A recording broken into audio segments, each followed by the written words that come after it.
Welcome to the Future of Teamwork podcast. My name's Dane Groeneveld, CEO of HUDDL3 Group. And today joining me from Santa Fe, New Mexico, we've got Dr. John Boudreau. John's got some cool work that he's doing around the future of work, disaggregation of work, and he's got a title of Senior Research Scientist at the Center for Effective Organizations, which is part of University of Southern California. So welcome to the show, John. Thank you, Dane. Well done on that introduction. Thanks. Yeah, it was a mouthful, as you said. But it was exciting just connecting a little bit before we pressed record here today to talk about how, you should really be retired by now, but you're in this realm of exploration, a possibility that really has roots, going back earlier into your life experiences with your father's profession. So maybe you could share a little bit with the listeners about how you came to be doing this really important and impactful work. Oh, I'm happy to, Dane. Thanks for the opportunity. And let me thank, up at the top of the hour, Alicia, who has been so helpful with background support, and Kevin Oakes, my good friend and colleague, who apparently had the idea to recommend me. So thanks very much to all of you. And so, yes, I stand here in Santa Fe, in my Santa Fe, New Mexico office, having retired my professorship at University of Southern California. That was a 15-year professorship and sort of director of research for the Center for Effective Organizations with many good colleagues like Ed Lawler, Sue Morman, Alec Levinson, Chris Worley, et cetera. And before that, I was at Cornell University for 22 years, one of the top places in the world to train future human resource leaders, an entire school devoted to industrial and labor relations, as they call it, primarily the work relationship. So I've had a very charmed life, Dane, with mentor after mentor and amazing student after amazing student. And I get a chance to interact with folks like you who are brilliant and hopefully make a humble contribution to some of that debate. So it's a pleasure to be here. And, your question about how did I get here is an interesting one to me. If you had asked me that question before about 2003, and remember I started at Cornell in 1981 and got interested in this field probably in about 1975. And I would have told you, I don't know, I went to business school and I read all these books and articles about the Japanese management system in the 70s and giving frontline workers more agency and more voice. And it just intrigued me. Got great advice to go get an MBA at Purdue University, and that was on the way to the PhD at Purdue. So it would have been a fairly typical, Cornell gave me a job offer. To be honest, it was such a great institution that I was pretty sure I'd wash out well before tenure. And as it happened, I forgot I had enough talent to actually get tenure there, and eventually full professor with a center. So about 2003, I was actually working with the Navy. I was teaching as part of an executive MBA program for captains and commanders, people who command carriers and squadrons and that kind of thing. Great fun. And I had a handler, Admiral Phil Quast, who had been all over the Navy in his career and knew a thing or two about asking good questions. So I did my first seminar and I called my father because my father had been in the Navy and said, "Hey, I'm teaching the captains and commanders of ships like you were on." Came back into the bar and over a beer, Phil said, "Tell me again why you got into this." And I said, Phil, I'm reminded of a story about my dad. My dad was a worker in the 60s for IBM. And in the 60s, many of you will recall those black and white photos of a computer that filled a room with tape drives on the wall and blinking lights everywhere and a console in the middle. Well, my father and his team were the people who fixed those computers. And Dane, as you observed, there are legends that a computer could go down because of an actual insect in the wiring, now called a bug. And that may be the origin of the word bug. Well, my dad was a bug fixer with his team. So Friday night comes along. He's putting his tie on at 8 or 9 p.m. because he's off to fix a computer. And he says, "Do you want to come with me?" And I say, "Sure." So we get in the car and we start driving way out in the desert, think Hotel California. And after a drive about a half hour in the dark, we finally see a light in the distance. We go through a checkpoint and we're in a cinder block building filled with a computer that happens to track missiles at the White Sands Missile Range. My dad and his team pull up the floorboards, pull down the wall boards, pull down the ceiling boards, and it is nothing but wires. And they go to work with their wire testers and they work all night and they finally fix it. So we're driving home, sun's rising, very thoughtful moment. I said, Dad, do you like your job? And he said, John, let me make clear, IBM is an amazing, wonderful company. I'll have a full pension, medical benefits, your mom is taken care of. As you know, John, they have Christmas parties for the kids every year. He said, it's an amazing company with amazing leadership. And he said, there's just one thing. And I said, what's that? He said, I just wish that in IBM's policies, they knew how much it would mean if our supervisor was authorized to take our team out to dinner with our wives when we complete a big repair job like the one we just did, in the same way that the sales team is authorized to take their people out for a dinner with their wives when they beat the quota.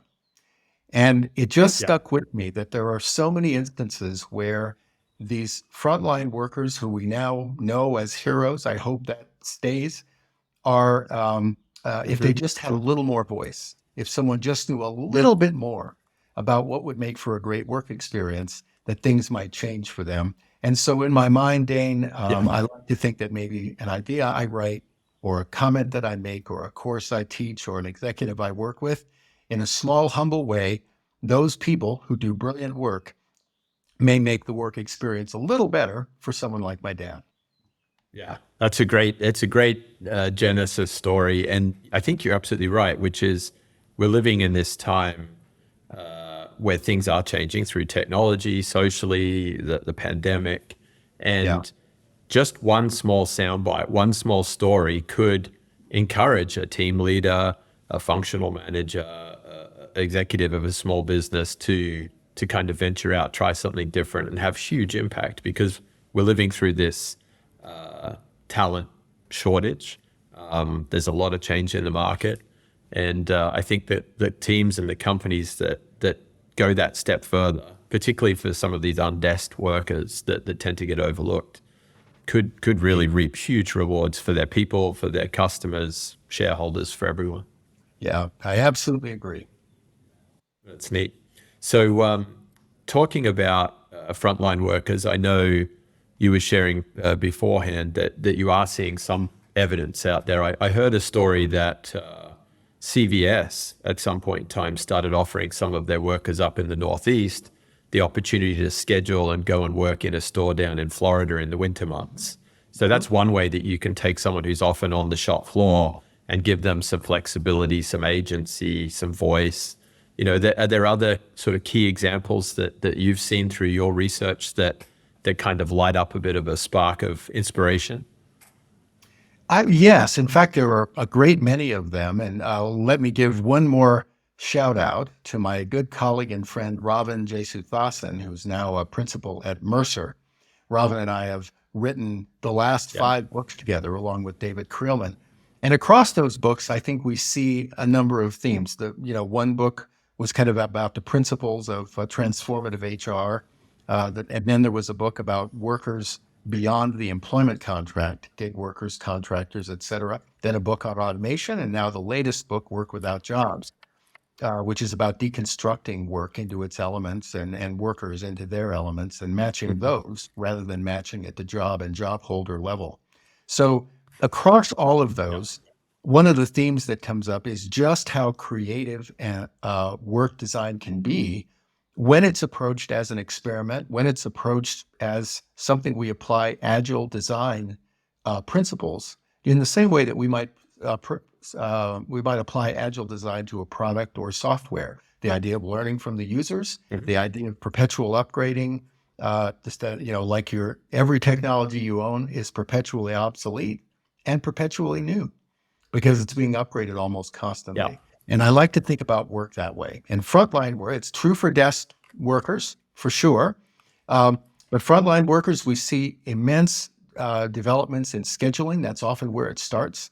And with the help of machine learning, AI, and algorithmic optimization, you can actually have a platform that could offer those workers work in Florida in the winter, unheard of in the past. But with cloud-based systems that are all integrated, we see evolution in the world of automation. One of my favorite examples from our book is automate an oil rig means you take the people off and you let robots do the maintenance. The people don't go away. The people end up in a control room in a safer, more climate Yeah. controlled space. And the interesting thing, and this runs across so many examples, if you have someone who's good at diagnosing what's wrong with the oil rig, kind of like my dad and his team with computers, that person is no longer stuck on Yeah. one oil rig. You can move them virtually now from rig to rig to rig, and they Yeah. can work on any rig that has a Yeah. tough problem. And so you see that with bank tellers. A number of my CHRO colleagues during the pandemic transformed their frontline store associates as physical store traffic went down with the pandemic. Online traffic went up. Yeah. Well, they figured out a way to send their folks home with a virtual call center in their home and have them join the call center teams Yeah. that previously were located in one place. So the mind boggles, and it will just get more mind boggling as we continue with the advent of generative AI and other future developments. Yeah, I agree. I think remote control rooms, virtual call centers, they have huge leverage for a lot of people that have often been overlooked because they had to work in a physical location because of the tools that they were using. So that's a great example, great story, and it sparks in my mind this concept of not only can Bob or Jenny or whoever it might be do more of the work they're great at, which is a big benefit of this disaggregation of tasks and ability to serve multiple sites at once. But it's got to have a massive knowledge transfer training impact too, I would imagine. Just intrigued, like when you are seeing the use of technology to allow someone to kind of jump in and out of multiple operating environments, virtual or physical, how are some of those customers perhaps embracing the training opportunity, the knowledge transfer that creates? It's an interesting one. I suppose one of the most vivid examples of knowledge transfer, I think, is when you have an expert who's available virtually through augmented reality. And it's only one, but it's kind of a good extreme one, where the expert can literally look through the goggles, whether it's a physician, whether it's a repair person, and they can see what the person in the field sees, what the physical person sees. What that does is it allows you to probably move the worst of your repair people. And I don't mean that in a pejorative way. I just mean there is a distribution, maybe based on experience or whatever. Yep. And you're going to have people that it's their first time. And, they get better, I guess, if they got 100 tries at that repair. And now with the goggles on, they've got someone who's done it 1,000 times, who can not only say, do this like an instruction manual, but can explain to them why in real time in the flow of work. Yeah. And I think if we start there, Dane, we can work backwards to more traditional kinds of knowledge transfer. I know a number of startups that are working on the concept that generative AI may be the gateway to capturing much of the knowledge in a team or in an organization and making it accessible in a conversational way. So it's, again, the development, the knowledge transfer idea. What do we mean by knowledge? How, could we actually tap the quote unquote knowledge of all the workers that we have access to or that either work for us or are in contract? I think about my dad, I haven't thought of this before, but in today's world, he might very well have almost a direct voice to someone who could change the policy. Yeah. Of the systems we have today. I agree. And you used an interesting word that I've not heard referenced. So you said to make this knowledge transfer accessible in a conversational way. Mm-hmm. So could you expand a little bit more on what a conversational way is? I think it's, some of my colleagues, a number of them really have coined the term in the flow of work. That's been around for a while. The idea that we, not on everything, but on many things, we will learn best when we're in the moment and we're trying to figure something out or we have it right in front of us. And that's the moment where our bodies, our minds are really ready to learn. And Yeah. frequently that moment hasn't contained much learning opportunity in it. You were so busy trying to get things done that you really didn't have time to learn. Learning happened in a training course or something like that. And so that notion of, I guess, conversation is the right word, that you can be having a Yeah. conversation with a knowledge holder at that moment where you can really use the knowledge. I suppose if we extend it, Dane, we see this in a lot of the early stage and even now very mature companies that offer what we might call nudges to leaders, Yeah. supervisors, et cetera, where you get a ping. Obviously Microsoft systems, Workday systems, all the big ones, you get a ping that says, hey, you haven't checked in with this team member for a Yeah. while. And by the way, Yeah. I've noticed this team member has been working long hours lately. You might want to talk about that. I mean, it's just amazing what how the this kind of knowledge can be provided exactly in the moment when someone needs it. Yeah, no, that makes a lot more sense. And actually, we've got a founder series that we've just recently shot with a few different founders, and all three of them, with their emerging new technologies, are using that nudge concept. So when you tie Ah, that to conversational access, I totally get it now. So thank you for sharing that. And it is exciting to think. Again, you said there, these people have often been stuck in the flow of work and not been able to learn in that flow because they were taken to a classroom. So if this is a digital access, even in a operating environment, when you're on a machine or something like that, if it can be coming in through glasses, through a headset, on a screen, that's opening up so many doors of opportunity. yes, it really is. And of course, the algorithms that direct the learning to you are getting better and better. Yeah. Building on, I Yeah. suppose, algorithmic engines like the ones that show us products. We're all mystified by how our web feed shows us things Yeah. we talked about to our spouse last night but haven't typed in yet. And I think we can Yeah. think in the most Yeah. positive way about knowledge being that way, that all of as the system watches us work, it will actually begin to be able to make Yeah. judgments about what it is we might need without a lot of human intervention. And if it's anything like my household, if my wife's looking at lamps or lampshades, then when I go into my social media feed, because our IP address is obviously somehow connected, I'm getting lamps too. So it's not always, I might Abs- be getting nudged by something not that I'm looking for or needing, but something that one of my team members is looking at. So best practice dissemination has got to be yeah, pretty interesting in that yeah, environment too. probably a few glitches here and there, but I think that parallel to the marketplace, whether Hmm. pick whatever search engine you like. Amazon is a good example. Netflix, Google, Yeah. anything that can kind of read what you're about and then offer suggestions. I know some of the people in AI, even a decade ago, were saying we're beginning to get to a point where it'll be cheaper for an Amazon, a Netflix, et cetera, pick your search engine, to send you the product or service and let you refuse it because it's so likely to be what you want. So it'll arrive on your doorstep, your lamp, That's amazing. and your wife will say, I can't believe this. This is just what I was hoping for. And the idea would be that it's a better bet that you'll keep it than that you'll return it because they can be that accurate. And imagine if we could be that accurate with Yeah. things like training and career advice and offering a task or a project or a next job, a pathway to a career Yeah. goal, that kind of thing. When to call a customer, when to go and walk over to a team member's machine and look at what they're doing or help them with the problem. I mean, it really unlocks a lot of the gaps that are naturally being created through like imperfect information flow. Yeah. It's kind of Yeah. management by walking around taken to a next level where the cloud becomes the place you walk in a way. Yeah. Yeah.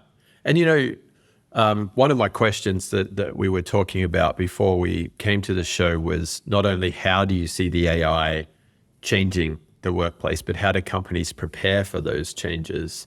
So with that construct, that concept, are there particular tools that you're seeing companies jumping into? Are there particular roles that they're creating within their organizations to be starting to assess the tools and the business practices that might, create a bit more awareness to jump on these opportunities as they emerge?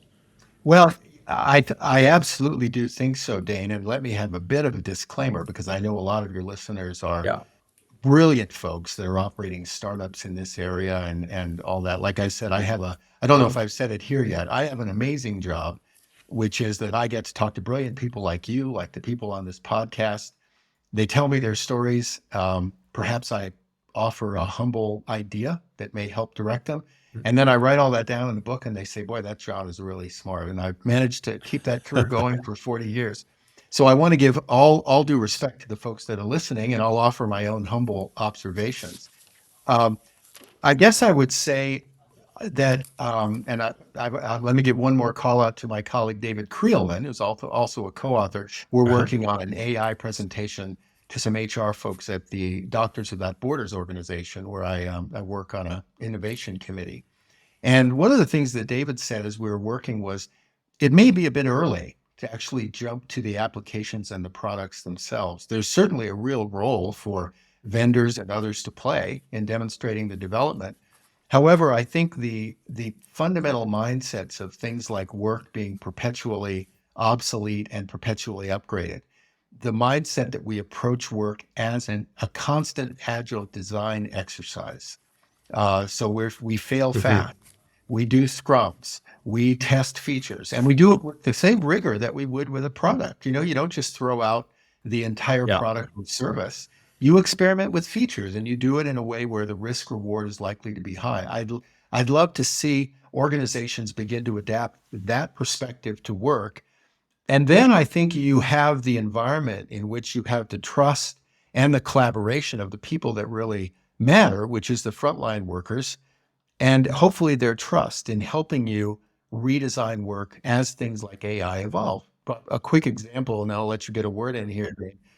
Ellen Shook, the head of HR at Accenture, wrote an open letter to her people, her employees, I guess, for the most part, and said, we'd like to invite you to help us understand how to automate your job. And we will, while we won't guarantee you lifetime employment by any means, I don't remember precisely the arrangement, but the idea was we're going to also then work hard to make you prepared for that automation future. Yeah. My colleague Ben Schneider and Yeah. I have developed an instrument to measure the climate for work automation that measures whether workers are afraid, whether they believe their supervisors are capable, whether rewards are tied to automation. Ben Schneider is an icon in the world of things like climate for safety, climate for service, and has been doing that research for decades. So I think number one, I think before we jump to the applications, it's great to step back and ask ourselves, what is almost our attitude, our culture, for want of a better word, to use Kevin's term, about the nature of work? Yeah. Does it tend to be a rigid one where people are in jobs and those jobs are expected to be stable, and we ask ourselves and we react to automation and say, oh my goodness, I guess it's come to take your job? Versus the other extreme where we say automation is one of many ways that we're going to co-create work constantly. And that, if you think of it that way, then as something like generative AI emerges, there's a space to begin to have trusting, hopefully very positive conversations about how it should and how it shouldn't be automating work and combining with the human workers. That excites me because there is a lot of unknowns. There's a lot of fear around, is my job going to become obsolete? Is my skill set going to become obsolete? And the example you share there from Ellen Shook at Accenture, which is inviting the team to be part of the definition of problems to solve and the assessment of tools that may be out there, making it a cultural initiative, a team initiative, a core objective for business performance. That's powerful because it's to your point as well on who starts and when they start. Everyone can access that in their own small way or big way, depending on the organization that they're fortunate enough to be leading. Indeed. I think so. I think there are, once you step back and say, what if work was the subject of agile design the way our products are? I'm I have a few companies interested in this experiment, Dane. It's so far it's a thought experiment.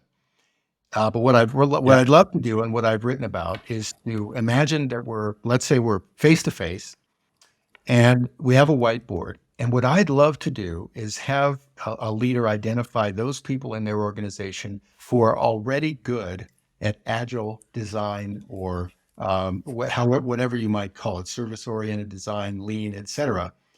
And they're probably working on products or software or services. And I would say, Yeah. let's bring them in a room Yeah. and say, okay, bring all your tools. And I want you to go through and word substitute the word work for the word product and the words worker and manager for the word users or customers. And let's just see what your tools look Yeah. like. And then engage them to say, okay, what's your best advice on how we treat work like the products you already design in an agile way? And I've got a couple of companies that are Yeah. just about ready to let me work with them as they do that experiment. But that to me is the most It makes riveting one. Go total ahead. sense. Yeah. No, Interesting. it makes total sense, John, because we had Kurt Landon from Inspira, who's a former chief people officer, now founder of this emerging HR consultancy search practice. And he was talking about how 30 years ago when he started, it was still called personnel, right? People were in personnel and there was no real consideration of employees as customers or users. It was like, hey, how do we protect ourselves legally and manage these personnel? And one of the key things that Kurt shared, which is in his profession, chief people officers, chief human resource officers, we're now seeing a very interesting shift to bringing in outsiders to head the function, someone from operations, someone from finance, someone from product. Yes. And your story about product management, product development in that agile capacity, that's a skill set that I think people already have a way of doing things. So why not let them loose on some human elements? Exactly. I wrote a book some time ago called Retooling HR, which was kind of my contribution to the analytics debate about, gosh, it's probably about 12 or 10 or 12 years ago. And the reason it was called Retooling HR was what I tried to do was provide examples like we've just done, where you can take a framework that leaders already know well, let's say portfolio theory in finance, uh, Mm-hmm. uh, Mm-hmm. supply chain optimization in operations, Yeah. inventory management, risk management in the world of like pharmaceuticals or something. And this one would be agile design. And you'd apply those frameworks to work or to HR. So for example, Yeah. I find that leaders outside of HR think in a much more sophisticated way about things like recruitment, selection, retention, and development when I frame it as a pipeline of talent moving through the organization. And then we can talk Yeah. about bottlenecks. We can talk about inventory. We can talk about pivot points, and they've already got a smart brain that does that. They're already so good at it. Yeah. And I find if I don't do that, to be honest, they come at the people stuff with very simplistic ideas. We have to recruit from And the very. personal. Yeah, exactly. Personal Yeah. experience. Whatever fad I've heard, a good one is we've got to be recruiting new people at the very best universities in the world because we want the Yeah. very best. And I'll say, possibly, what if I told you you're only going to order from the vendors that are the most expensive, but that produce the very, very, very best quality possible? And they would say, well, wait a minute, John, that would not be a good general rule. Sometimes we can Wow. recruit, and it's just interesting how quickly that their brain, I would love to put almost a brain scanner on and watch their Yeah. synapses change from the first incidence of just recruit the best people everywhere to, oh, wait a minute, if I thought of this as a raw materials procurement, then I'd say, no, I've got a great nuanced model for when we might take, let's say, lower quality but more likely to join us and quality and someone Yeah. we could develop. Yeah, that's extremely powerful. I've heard and we've had guests talk about humanizing processes to make it more accessible. But this is almost the opposite. It's like dehumanizing the HR and using the process mindset to just unlock some of that thinking. I think that's right. That's And neat. with that in mind, I'll make one distinction. It's not, and it's meant in no negative way. What we Yeah. often see as agile HR is agile tools applied to HR processes. So making our learning system more user friendly, making our career development system, our recruiting, and you can apply agile tools to make those things faster, more user attentive, et cetera. And that's a good thing. There's been a lot of progress that way. What I think I'm talking about is applying those agile tools to the work itself, to the work that is in a way the target for all those HR processes. Got it. And there's another factor there that comes up. I was talking to BHP's built a foundation in Houston before they divested that asset, and the foundation still exists naturally. But they were talking about some of their oil and gas assets where there were people out there right now who were working in a facility that was going to become demand. They were going to use those control rooms like you referenced, and it was going to impact communities. And their concern was, how do we invest into these communities and our people so we continue to have a license to operate and allow them to transition into other industries? So that construct that you just talked about, sort of applying it to work and the disaggregation of work, could help a lot of companies with assets that are either decommissioning or heavily transitioning into digital or virtual to be bringing their team in to, other roles in the communities, other ways of creating businesses, other ways of creating services that may be offered elsewhere in the organization that, they've got other assets. Those people could be valuable if they were reskilled, retooled. I absolutely agree. And we saw some examples of this during COVID. We saw worker swapping across very different organizations, to create a supply chain that went from automobiles to personal protective equipment, often required that two companies that had never worked together, didn't even know each other, began to share workers. We saw an initiative by a number of my HR colleagues, Ellen Shook among them, to open up a platform where industries with excess workers could see the openings in industries that needed more of them. So I absolutely agree. I think I'm struck. You mentioned BHP, and in another project on the future of work with my colleague Jonathan Donner and Kat Brunet with Executive Networks, we are talking with HR folks about the future of work, and one of them was from a mining extraction company. And he said, I came back in with a future of work deck, and my CEO basically said, I want something more comprehensive, I guess I'd call it.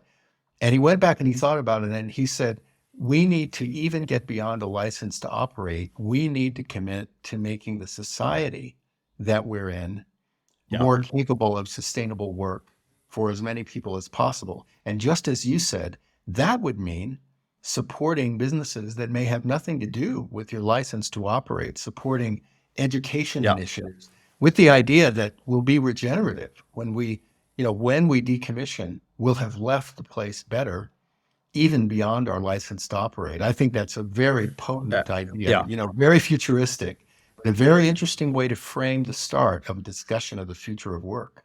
It is. And my brother's actually a development economist consultant back in Australia, and does a lot of sustainability work. And one of the stories he would use as part of his kind of executive education when he was working with a new customer is, if you think you can just, demand your operations and continue selling products, who's going to be buying your products?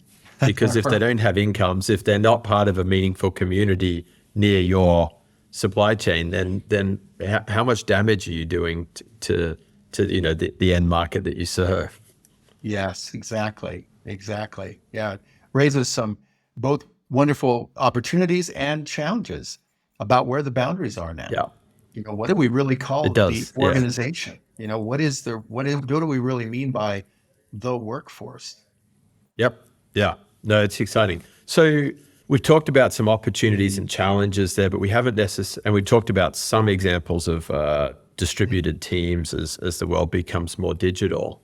But what about the skills? What are the essential skills do you think that individuals should be focusing their time on so that they can play in some of these experiments and some of these emerging best practices of what is work, how is work defined?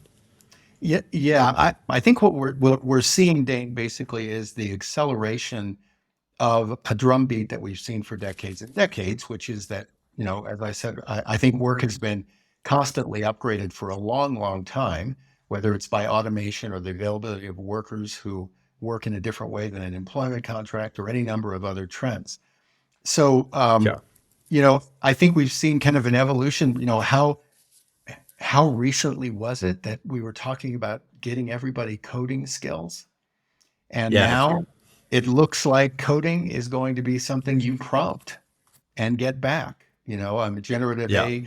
AI is a coding tool, it's an image creating tool, it's a writing tool. And so I think Yeah. that's going to continue. Not that I anticipated ChatGPT or generative AI, but I think the best skills are going to be those that support agile experimentation in the work relationship. So, openness to learning, curiosity, adaptability, all those things where we put in our minds the idea, what if the work you're doing is going to change constantly, but very, very tangibly, maybe every year or 2 years? And what would it take for you to be informed about that, be ready for that, and be in an organization that can sustain a relationship with you, even if you leave and come back through that? So Yeah. all of those things, I think the idea of anticipation, I think many organizations, not all, but just take an extreme case to make a point. I think in many organizations, it's still a matter of waiting until the automation or the new development arrives. I've talked about Yeah. this with executives for probably 30 years about layoffs. Yeah. Why did you wait until the very last second when doing the layoff was extraordinarily powerful? And not that I presume to be able to do their job better, but just a question I asked, when did you really know that this plant was Yeah. headed for closure? And they'll often say, two CEOs before me knew we were going to have to Yeah. close the plant, and they all just kind of avoided it until it was right in front of us. And so I think that idea of honest anticipation, where you say something like today, I can see ChatGPT writing draft articles for reporters. Let's call in all the people here who do writing, and let's honestly put that on the table and say, Yeah. how do we think it'll affect your work? And if it did, what would that effect be? And how would you want us to partner with you? Something like that. Yeah. Yeah. That takes a lot of honesty. It also takes a lot of courage, Indeed. particularly for smaller businesses that don't have the pipeline of talent. They're like, well, if I start having that conversation, they might leave, go and work for a bigger company that's more likely to have other roles for them. So it's a tricky one, but it is a conversation that needs to be had. It is, Dane, and I'll put something in that's a little bit radical, perhaps. But when I'm in those conversations, one of the things I think of and often talk about is the idea of this organization boundary, and it goes down almost to a kind of existential question of what does it really mean if someone leaves? Well, in the past, we said that means they don't have an employment contract, they don't work for us. Maybe at the extreme, we thought they were disloyal. And Yeah. I almost want to say, well, let's think about your boundary as permeable. Let's think about that entire world of workers as the workers you could engage with. And let's ask ourselves, what kind of an ambassador might your people be to other workers that might come in, or maybe borrowing from the organization they join because they know you so well. Now, most systems aren't set up for that, but I think there is a position to be taken that leaving doesn't have to be the same 0-1 variable we've traditionally thought. Yeah, that's a good call to action, John. I don't think it's radical either. I think we're seeing some good evidence of that in a number of organizations. Heather McGowan, I don't know if you've done any work with her, but she's a brilliant speaker. She just put out a book on the empathy advantage. Yes. And she talks about, it's great. She talks about organizations in the past having hoarded talent. Hey, we trained you, you've got institutional knowledge, we're going to hold on to you, and how damaging that can be to some businesses, because that individual could actually be 10x what they are now if they went out and had experience and came back. They could be a great ambassador. And then sometimes you need someone to come into the team who there isn't going to be a 40-hour-a-week job for, or a long-term position, but they need to come in and do something very important and help the team and the company along. So I think I like that permeable wall analogy. I think that's really smart.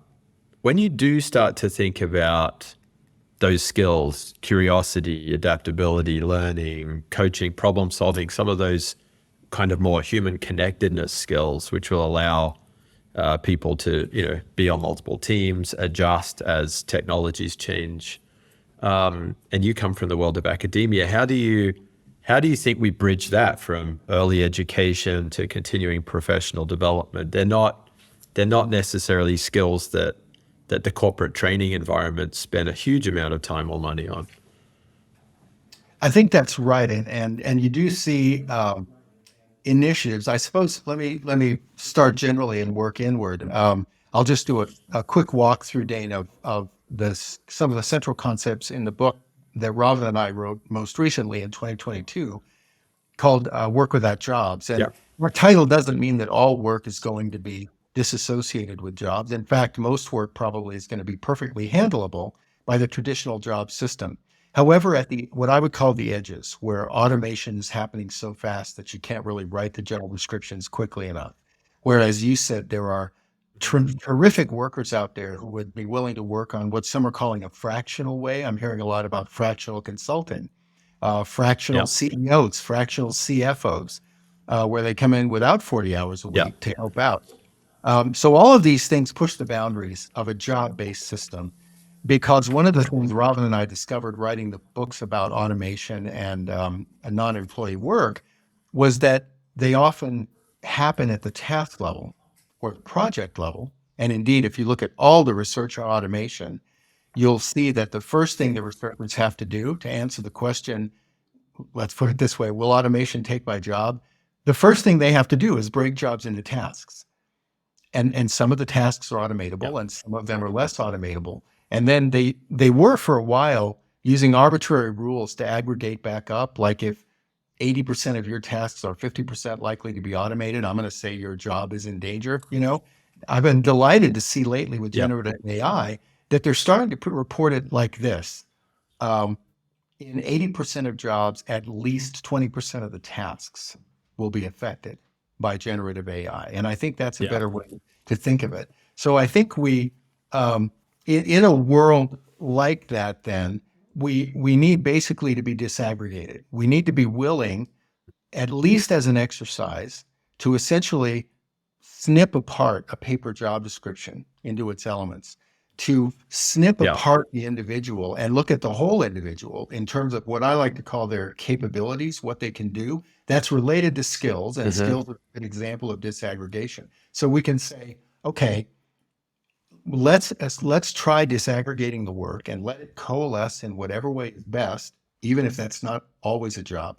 Let's disaggregate and also complete the worker.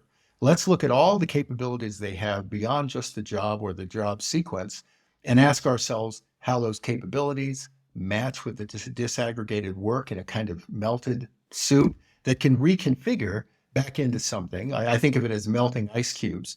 And then to your education point, I think education disaggregates from degrees into or learning, we might call it, disaggregates from a 0-1 degree, like a nursing degree, to a set of elements, a set of classes, a set of qualifications that could also now be matched with these. And I think that's a pretty tectonic. I think it's necessary at a lot of these edges. We see a lot of exploration of this kind of thing by really good people in education. And I think that's a bit where we're going, is to look almost, as you say, at the start of education and start to say, how does this contribute to maybe a disaggregated element of work, like creating something, like making a judgment call, or maybe like something technical. Yeah. No, and I like that you're pointing out that it's at the edges, because if you're in the core of a business and lots of processes and systems, there are going to be so many obstacles and barriers to starting to make that change. Yeah. But if you learn from the edges, you can probably do things that aren't going to, upset your best customer, upset the balance of the team, but be learning and bringing the good stuff in. Yeah, I absolutely agree with that. I like to say, so Robin and I called this thing the new work operating system, like a computer operating system, going from batch jobs simultaneously. I don't know if people know, but in the modern PC, the reason it can seem to do 20 things at once is not because it has more CPUs. It's because someone figured out how to divide the CPU work into nanoseconds and allow the computer to prioritize based on your activity. And so we think about that new work operating system. And what I say is, until the book becomes a really big bestseller, your leaders and your workers aren't going to say, I want that Jason Thawson Boudreau work operating system. But they are going to say, I can't seem to get the work to move fast enough to stay agile. I can't seem to have enough fluidity with my people to have them move to where they're needed, rather than say, well, that's not my job. As we automate, the automation changes so quickly that rewriting job descriptions and rehiring is just awfully slow. Maybe the symptom is we have a job opening that's been open for months and months and months. And what I say is, I think in those spots, they're already motivated. They already know something's wrong here, and to come in and say, perhaps if we loosened up this operating system from jobs, job holders, and degrees, would that give us some insights about how to deal with this edge that you're wrestling with? Yeah. And I like that brings us full circle to your dad's story, John, because if you can do that, then you're spending a lot of time on the culture of your people, because I value John, or I value Jenny or Crystal because they're part of my culture. It doesn't matter what role they're doing now. How am I appreciating them, giving them opportunities to have a voice, to have agency on scheduling, learning? That creates something special for everyone. So I like that brings us full circle to serving the frontline workers, or the workers that maybe have been overlooked in the initial sort of virtual shift through COVID. Indeed. Very well done, Dane. Now I see why you do this so well. Yeah, it's fun. It's fun. I mean, this conversation's flown by. There were so many great takeaways. I don't think I could summarize them, but you used the word radical, and I don't actually think there's too much radical about this. I think it's futuristic, but you've laid it out in such a way that it is within reach. There's pragmatic ways to start inviting people in and to experiment. So thank you for the work that you're doing. Thank you for the way that you've shared this passion of yours with our listeners today. And I really appreciate it, John.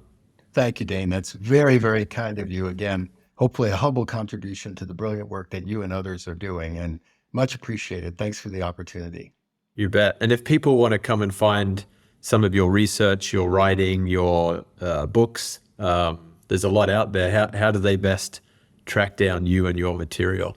Well, there is a webpage. It's pretty comprehensive, drjohnboudreau.com, like drjohnboudreau.com. And that's probably a really good place to start. There's also some of, if you go to the Center for Effective Organizations website, that's obviously where I was housed for 15 years. And so they've also got a good collection of things. And I'm, on LinkedIn, posting semi-regularly as well. So lots of places to find me out there. Thanks for asking. Well, thanks again for your time, John. And I'll definitely take you up on the offer to come visit New Mexico and try some of those trout streams soon. Oh, yeah. We'll have to get you here. I'd love to host you when you get here, Dane. Thanks. Wonderful. Thank you.